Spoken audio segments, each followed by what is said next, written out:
ఒక్కసారి నమస్కారం చేస్తే ఏమండి అంత శక్తి ఇచ్చేస్తుందా, అంత జ్ఞానం ఇచ్చేస్తుందా అమ్మవారు? ఒకటి కాదు, మీకు ప్రపంచంలో ఎన్ని ఉదాహరణలున్నాయో. కాళిదాసు గారికి అంత కవిత్వ శక్తినిచ్చింది ఎవరిచ్చారు? అమ్మవారు ఇచ్చింది. కేవలం అమ్మ కటాక్షంతో చూసిందంతే. వెంటనే కాళిదాసు గారు శ్యామలాదండకం చెప్పారు. ఎక్కడి నుంచి వచ్చింది కాళిదాసు గారికి ఆ శక్తి? అమ్మవారు మూకుడని కంచిలో దేవాలయంలో ఎప్పుడూ కూర్చునుండేవారు. ఆయన పేరేమిటో కూడా ఎవరికీ తెలియదు. ఆయన మూగివాడు. సాధారణంగా మూగితనం ఉంటే చెవుడు కూడా ఉంటుంది. ఆయన ఎప్పుడు మాట్లాడేవారు కాదు, అలా కూర్చుని ఉండేవారు. ఆయన అదృష్టం పట్టింది. ఒకనాడు అమ్మవారు అలా వెళ్ళిపోతూ చూసింది. చూసి నిర్హేతుకంగా అమ్మ తన యొక్క కరుణని ప్రసరింపచేసింది కళ్ళల్లోంచి. అంతే. కొంతమంది అంటారు మూకుడికి తన తాంబూలం తీసి ఆయన నోట్లో పెట్టిందంటారు. ఏదైతేనే అమ్మ కరుణ ప్రసరించిందంతే. వెంటనే ఆయన నోటి వెంట 500 శ్లోకాలు వచ్చాయి. 500 శ్లోకాలు కూడా ఎంత గొప్పగా వచ్చాయో తెలుసా అండి? మూక పంచశతి అని పేరు దానికి. ఆయన అమ్మవారి మీద వెంటనే ఆర్యాశతకము అని ఒక శతకం చెప్పేశారు. అమ్మ ఒక్క చిరునవ్వు నవ్వింది. మందస్మిత శతకము అని చిరునవ్వు మీద 100 శ్లోకాలు చెప్పేశారు. వెంటనే అమ్మవారి కటాక్షం ఎలా ఉంటుందో చూశారు. కటాక్ష శతకము అని అమ్మవారి యొక్క కటాక్షం మీద 100 శ్లోకాలు చెప్పేశారు. అమ్మవారి యొక్క పాదముల వంక చూశారు. పాదారవింద శతకము అని 100 శ్లోకాలు చెప్పేశారు. అమ్మవారి యొక్క వైభవాన్ని వర్ణన చేస్తూ స్తుతి శతకము అని 500 శ్లోకాలు చెప్పేశారు. అది మూక పంచశతి అని ఇప్పటికీ కూడా అమ్మవారి గురించి చదువుకునే వాళ్ళు పొంగిపోయేటటువంటి పంచశతిలో ఆ శతకాలు అవి. అమ్మవారి అనుగ్రహంతో మూకుడు ఆనాడు పలకలా, ఒక మూగివాడి చేత తల్లి పలికించలా? అంతవరకెందుకు, ఈ మధ్య కాలంలో జరిగిన సంఘటన ఒకటి మీకు చెప్తాను. నిన్నటి రోజున మీకు జంబుకేశ్వర క్షేత్రం గురించి మీకు కొన్ని మాటలు విజ్ఞాపన చేసి ఉన్నాను. ఆ జంబుకేశ్వరంలో పూర్వకాలంలో మోహనాంగి అని ఒక ఆవిడ దేవాలయంలో తుడవడం, భగవంతుడి యొక్క అర్చన చేసేటటువంటి పళ్ళాలు చెంబులు మొదలైనటువంటివి కడగడం, సిద్ధం చేయడం, ఇలాంటివి చేస్తూ ఉండేది. ఒక గొప్ప సౌందర్య రాశి. పేరు కూడా మోహనాంగి. ఆవిడ సహజంగా గొప్ప శివభక్తురాలు. అదే ఆలయంలో వరదన్ అని చెప్పి ఒక విష్ణు భక్తుడు ఒక ఆయన ఉండేవారు, వైష్ణవ భక్తుడు. శ్రీ మహావిష్ణువుకి పరమశివుడికి తేడా ఏం లేదు, ఇద్దరు ఒకటే పరబ్రహ్మం.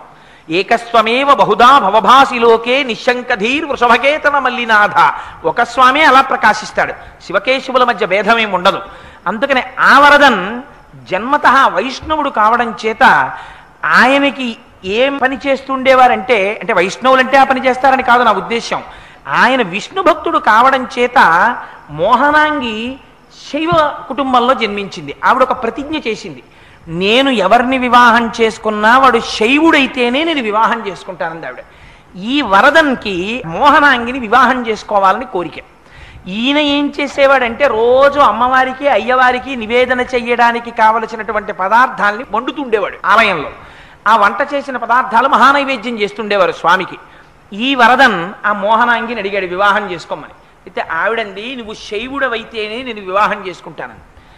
ఆయన, మీరు చాలా జాగ్రత్తగా గుర్తుపెట్టుకోవాలి, భగవంతుడి కోసమని శైవుడిగా మారలేదు, మోహనాంగి కోసమని శైవుడిగా మారాడు. మారి ఒక రోజున ఆయన చేసిందేమిటో తెలుసా అండి? దేవాలయంలో కూర్చున్నాడు, తొందరగా పని అయిపోయింది, వచ్చి కూర్చున్నాడు ఒక స్తంభానికి ఆనుకుని. మోహనాంగి కూర్చుని ఆవిడికి ఎప్పుడు శివభక్తి, శివుని యొక్క వైభవాన్ని ఆవిడ వర్ణిస్తోంది. ఆయన మనస్సు అకస్మాత్తుగా శివకథలు వింటూ లయమైపోయి పొంగిపోయి మానసికంగా తనలోంచి తాను లేచి జంబుకేశ్వరంలో పరమశివుడికి అమ్మవారి పాదముల మీద పడి నమస్కరించాడు. లేచి వెళ్ళలా, అక్కడే కూర్చుని. ఎంత ఆశ్చర్యకరమైన విషయం జరిగిందో తెలుసా అండి? వెంటనే గుళ్ళోంచి అఖిలాండేశ్వరి అమ్మవారు నడిచి బయటికి వచ్చి అతి ప్రసన్నమైనటువంటి చూపు చూసింది వరదన్ని. వెంటనే ఆనాటి నుంచి ఆయన శరీరం విడిచిపెట్టే వరకు నోరు విప్పితే చాలు ఎన్ని రకాలైనటువంటి ఛందస్సుల్లో ఎన్ని శ్లోకాలో, ఇహ వర్షమే. ఆయన వచ్చి కూర్చున్నాడా వర్షం. అందుకని ఆయన పేరేమని పెట్టారో తెలుసా అండి? ఇంకో పేరు ఈయనకి సరిపోదని కాలమేఘన్ అని పెట్టేశారు.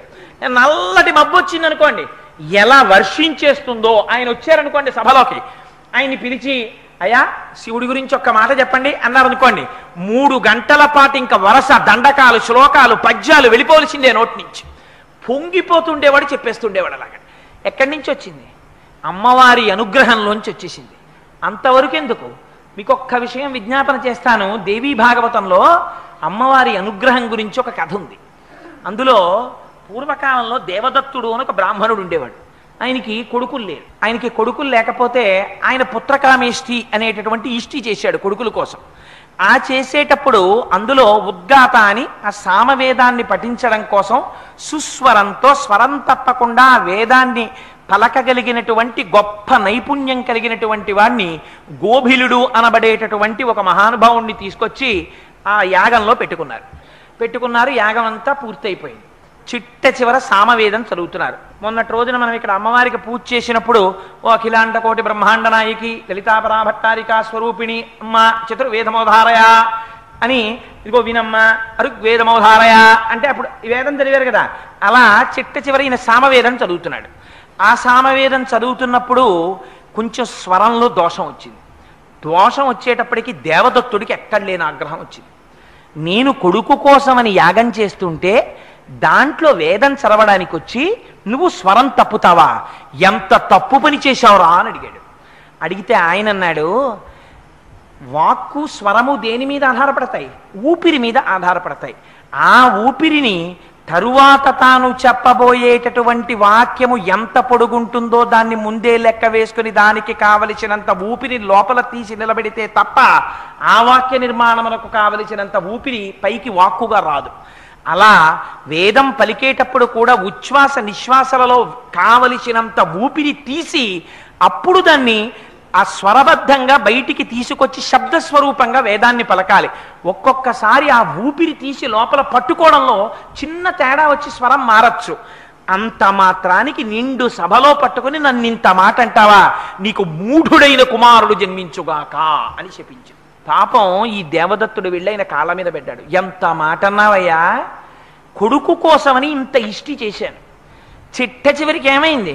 ఇంత ఇష్టి చేసిన తరువాత మూఢుడైన కొడుకు పుట్టాలని శపించావు. దీనివల్ల నాకేం కలుగుతుంది? అసలు కొడుకులు లేకపోయినా పర్వాలేదు, కానీ మూఢుడైన కొడుకు వల్ల ఎంత ప్రమాదం వస్తుంది. అందుకని మహానుభావా నీ యొక్క కోపాన్ని ఉపసంహరించి నన్ను రక్షించన్నాడు. ఆయన అన్నాడు, పుట్టుక చేత మూఢుడు కానీ ఆ తరువాత అతను మహావిద్వాంసుడవుతాడు అన్నాడు. అయిపోయింది. ఇష్టి వెళ్ళిపోయారు ఎవరిమానన్న వాళ్ళు. పాపం ఈ దేవదత్తుని యొక్క భార్య గర్భాన్ని ధరించింది, ఒక పిల్లవాణ్ణి కంది. ఆ పిల్లవాణ్ణి కూర్చోబెట్టుకుని దేవదత్తుడు సంధ్యావందనం నేర్పుదామంటే వాడు అలా చూస్తూ ఉండేవాడు. వాడి పేరు కూడా వాడి నోటికి తిరిగేది కాదు. ఉతధ్వజుడు అని పేరు పెట్టారు ఆయనకి. ఆయన పేరే ఆయనకి నోరు తిరిగేది కాదు. అందుకని అసలు ఏమీ మాట్లాడేవాడు కాదు. అలా కూర్చునేవాడు, ఒక చెక్క బొమ్మ కూర్చున్నట్టు ఉండేవాడు. తండ్రికి అసహ్యం వేసింది. ఒరే, నీలాంటి వాడి గురించి శాస్త్రంలో ఏం చెప్తారో తెలుసా? బ్రాహ్మణుడవై పుట్టి సంధ్యావందనం చెయ్యడం కూడా చేతకాక నోరు విప్పి 4 మంచి మాటలు పలకలేని నీలాంటి వాడికి శరీరమును పోషించడానికి కావలసినంత తిండి మాత్రమే పెట్టమని శాస్త్రం. అందుకని నీకు అంత తిండే పెట్టాలి. అంతకన్నా నువ్వు ఎందుకు పనికిరావు. ఇంకా నువ్వు చచ్చిపోకుండా అన్నం పెట్టాలి అంతే నీకు. నీలాంటి కొడుకు పుట్టి నాకు ఎంత అప్రతిష్ట తెచ్చాడ్రా అని వాపోయాడు తండ్రి. వాపోతే పాప ఆ మాటలు విన్నాడు. తల్లిదండ్రులు అంటున్న మాటలు చాలా బాధ కలిగింది. చిచి, నేను ఉండకూడదని చెప్పి దూరంగా వెళ్ళిపోయాడు గంగానదీ తీరానికి. అక్కడ ఒక కుటీరం కట్టుకున్నాడు. కుటీరం కట్టుకుని ఆ కుటీరంలో ఉంటున్నాడు. ఆయన ఏం మాట్లాడ్డు. ఆ చుట్టూ ఉన్నటువంటి వాళ్ళందరూ చూశారు. పొద్దున్నే లేచేవాడు, చీకటితో గంగలోకి వెళ్ళేవాడు, స్నానం చేసేవాడు.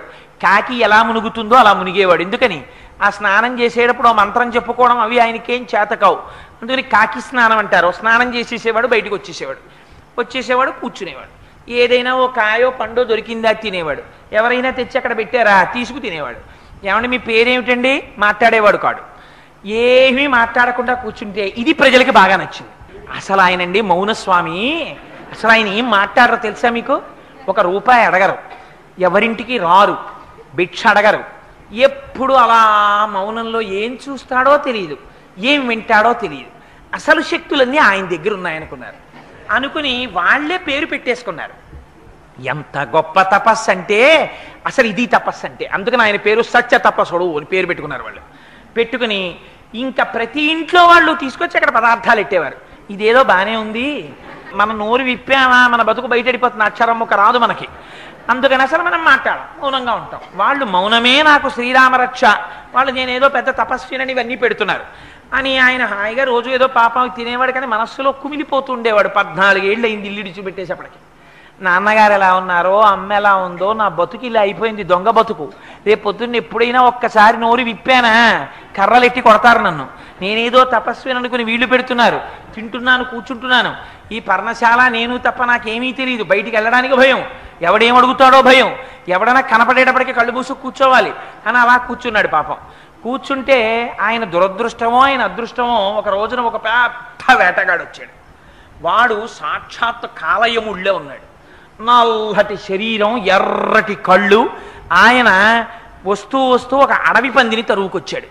తరువుకొస్తే ఆ అడవి పంది యొక్క డొక్కలో ఆ కిరాతుడు విరిచిపెట్టినటువంటి బాణం గుచ్చుకుంది. అది నెత్తురోడుతూ తప్పుకోవడానికి మార్గం లేక పరిగెడుతూ పరిగెడుతూ ఈయన ఉన్నటువంటి ఆ పర్ణశాల యొక్క తడికి తోసుకుని లోపలికి వచ్చింది. ఈయనేదో కళ్ళు మూసుకుని అలా కూర్చున్నాడు పాపం. ఏంట్రా ఈ ఎల్లరని కళ్ళు తెరిచాడు. ఎదురుగుండా పంది కనపడింది.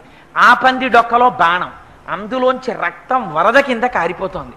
నోరు తెరిచి అల్లల్లాడిపోతోంది, కన్నుల వెంట నీళ్లు. వెనక వచ్చేస్తున్నాడు. హుప్ అంటాం ఎగురేటప్పుడు. హుప్ అంటే అర్థం ఏంటంటే అది ఏమైనా బీజాక్షరమా అంటే అదో ఆ మాట అంటాం అంతే మనం. అలా ఆ పందిని చూశాడు. ఆయన మనస్సు ఒక్కసారి లయమైపోయింది. మనస్సులో అపారమైన కారుణ్యం కలిగింది ఆ పంది పట్ల. తనకి తెలియకుండానే ఐం అన్నాడు.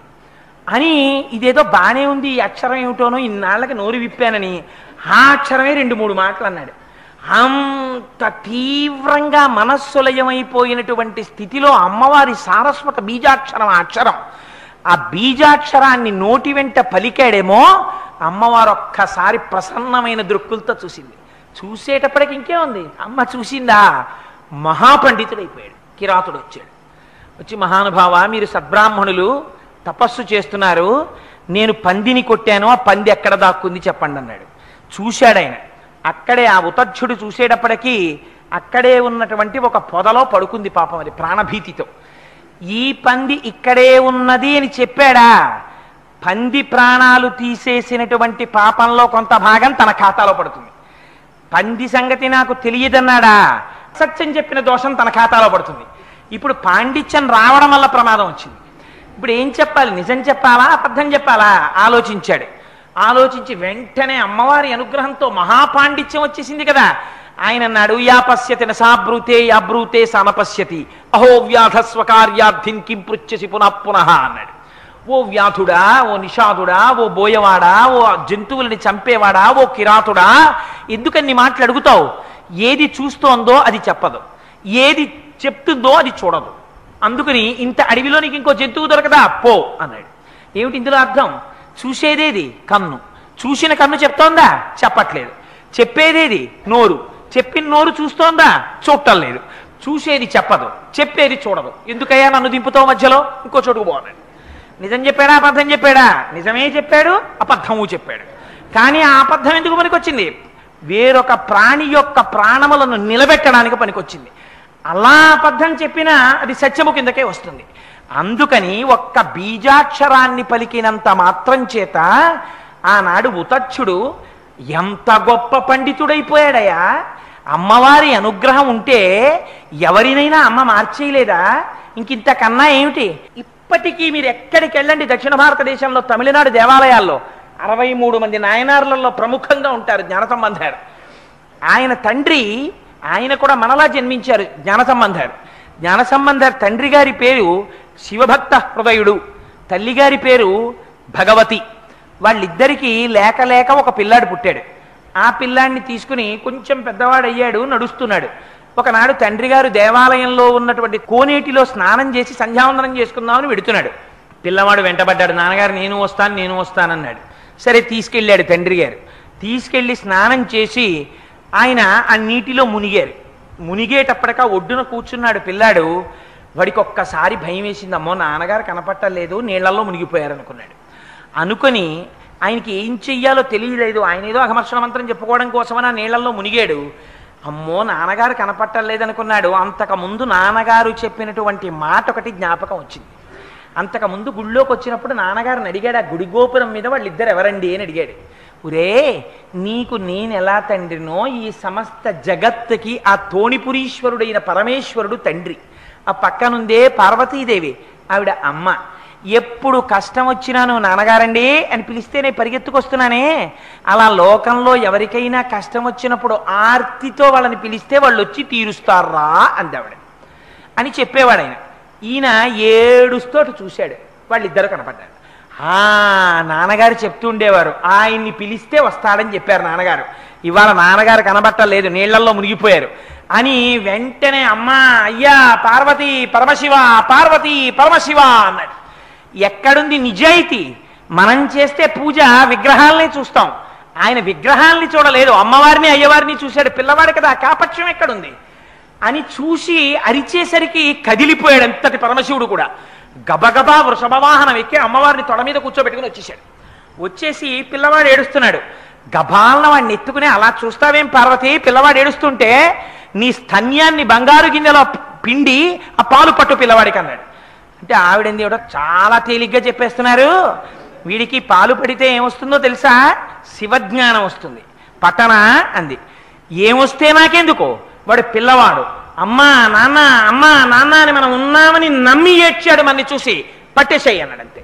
అమ్మ వెంటనే ఒక బంగారు గిన్నెలోకి తన స్తన్యాన్ని పిండి వాడికి పాలు పట్టేసింది. పట్టి మూతి తుడిచింది. శంకరుడు కళ్ళు తుడిచాడు. వాడు ఆ పాలు తాగి కూర్చున్నాడు హాయిగా. ఇంతలో తండ్రి లేచాడు, ఒళ్ళు తుడుచుకున్నాడు, పంచకట్టుకు వచ్చాడు ఆయన. వీళ్ళిద్దరూ మళ్ళీ గోడ మీదకి వెళ్ళిపోయారు కామ్గా. వెళ్ళిపోయిన తర్వాత ఈ పిల్లాన్ని ఎత్తుకున్నాడు ఆయన. ఎత్తుకుని పాపం గుళ్ళోకి ఎడుతున్నాడు. వీడు ఒక్కొక్క మంటపం దాటుతుంటే ఒక్కొక్క పత్తికని చెప్తున్నాడు. పత్తికం అంటే తమిళనాడులో ఏమిటంటే ద్రవిడ భాషలో చెప్పాలి అంటే అదొక దండకంలా ఉంటుందన్నమాట. ఒక్కొక్క పత్తికని చెప్పేస్తున్నాడు. వాడు లోపలి ప్రాకారాల దగ్గరికి వెళ్ళేటప్పటికీ రెండు చేతులతో భజన చేస్తూ పార్వతీ పరమేశ్వరుల మీద స్తోత్రం చేస్తుంటే వాడి చేతులు కందైట, ఎర్రబడ్డాయిట.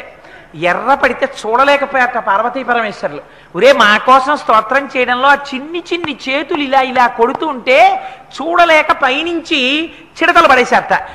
ఆ చిడతలు పట్టుకుని పెద్దవాడయ్యేంత వరకు జ్ఞాన సంబంధం ఆ చిడతలు మోగిస్తూనే ఉండేవారు.